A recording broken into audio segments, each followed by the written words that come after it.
নমস্কার দর্শক বন্ধুরা, আমি প্রতিমা। কুকিং উইথ প্রতিমা চ্যানেলে তোমাদের সবাইকে আবারও একবার আন্তরিকভাবে সুস্বাগতম। আশা করি তোমরা সবাই ভালো আছো, সুস্থ আছো।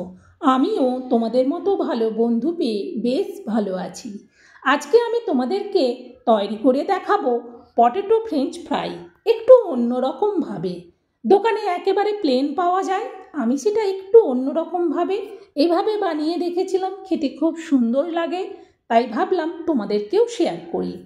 রেসিপিটা শুরু করার আগে যে সমস্ত বন্ধুরা আজকে প্রথম আমার এই পটেটো ফ্রেঞ্চ ফ্রাই রেসিপিটা দেখছো, তোমরা আমার এই চ্যানেলটাকে সাপোর্ট দিয়ে আমার পাশে থেকো, আর নতুন পুরনো সব বন্ধুরা রেসিপিতে লাইক দিও।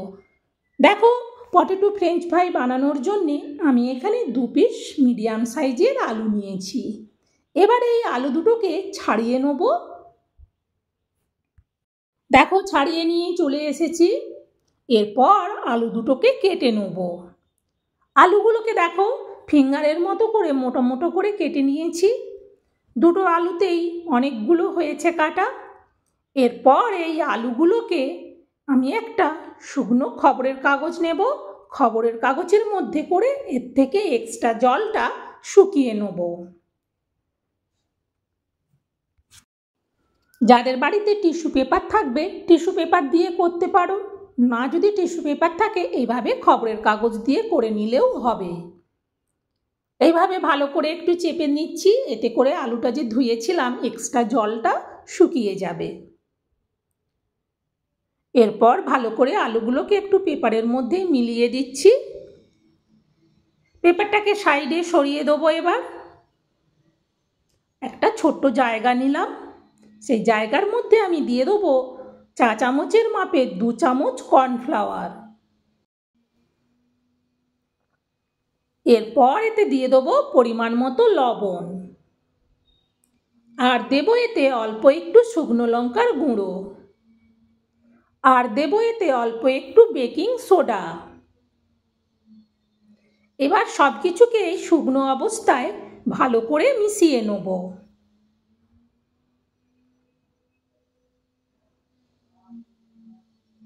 ভালো করে মেশানো হয়ে গেছে, দেখো সুন্দর করে সব কিছু। এরপর আমি এই পেপার থেকে অল্প অল্প করে কেটে রাখা আলুগুলোকে তুলব, আর এই শুকনো কর্নফ্লাওয়ার ভালো করে আলুগুলোর মধ্যে মিশিয়ে নেব।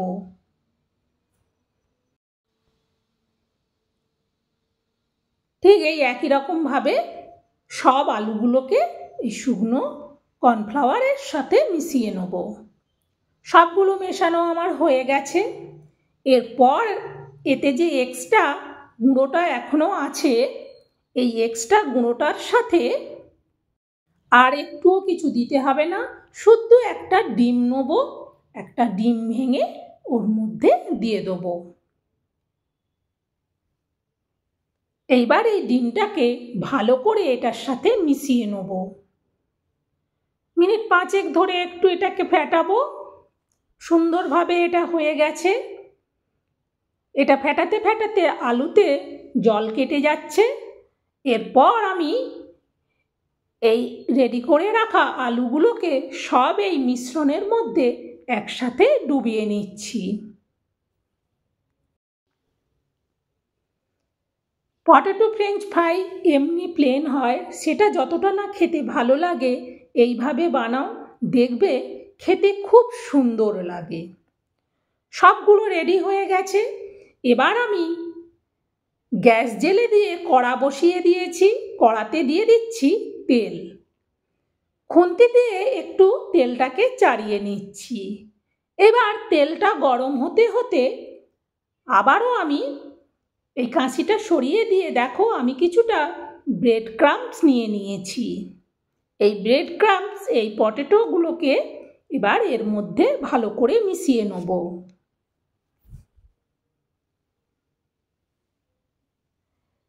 এইভাবে সবগুলোকে একসাথেই মিশিয়ে নেব। অল্প অল্প করে মিশিয়েও করলে হবে, কিন্তু আমি একা, তাই আমি একসাথেই সব রেডি করে নিয়ে চটপট ভেজে নেব। বন্ধুরা, অবশ্যই তোমরা কমেন্ট করে জানিও এইভাবে পটেটো ফ্রেঞ্চ ফ্রাইটা তোমাদের কেমন লাগলো। দেখো সব রেডি। এতক্ষণে তেলটাও গরম হয়ে গেছে। এবার আমি অল্প অল্প করে এতে যতগুলো করে ধরবে সেই ততগুলো করেই দেব।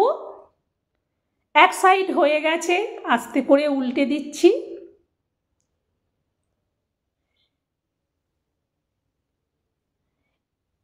এইরকম পটেটো ফ্রেঞ্চ ফ্রাই বিকেলে চায়ের সাথে বা বাড়িতে কোনো গেস্ট এলেও বানিয়ে দিলে খুব সুন্দর লাগে খেতে। দেখো সুন্দর লাল করে ভেজে নিয়েছি, আর এটা ভীষণই কুড়মুড়ে ভাবের হয়। এটা কিন্তু একটুও ন্যাতলেত করবে না, ভীষণই কুড়মুড়ে ভাবের হয়। এবার সবগুলো নামিয়ে নিয়েছি, একই রকমভাবে সবগুলোই ভেজে নিয়েছি। দেখো দুটো আলু দিয়ে কতগুলো পটেটো ফ্রেঞ্চ ফ্রাই হয়েছে। এইভাবে পটেটো ফ্রেঞ্চ ফ্রাই তোমরাও বানিয়ে নিও, খেতে খুব সুন্দর হয়। আর এটা অবশ্যই শেয়ার করে দিও, যাতে সবাই এইভাবে পটেটো ফ্রেঞ্চ ফ্রাই প্লেন না খেয়ে এইভাবে খায়। এইভাবে খেলে প্লেনের থেকেও বেশি স্বাদের হয়। বন্ধুরা, অবশ্যই সবাই কিন্তু কমেন্ট করে জানিও আমার এই পটেটো ফ্রেঞ্চ ফ্রাই রেসিপিটা তোমাদের কেমন লাগলো। আবার পরের রেসিপিতে তোমাদের সাথে দেখা হবে। তোমরা সবাই ভালো থেকো, সুস্থ থেকো। আজকের মতো টাটা।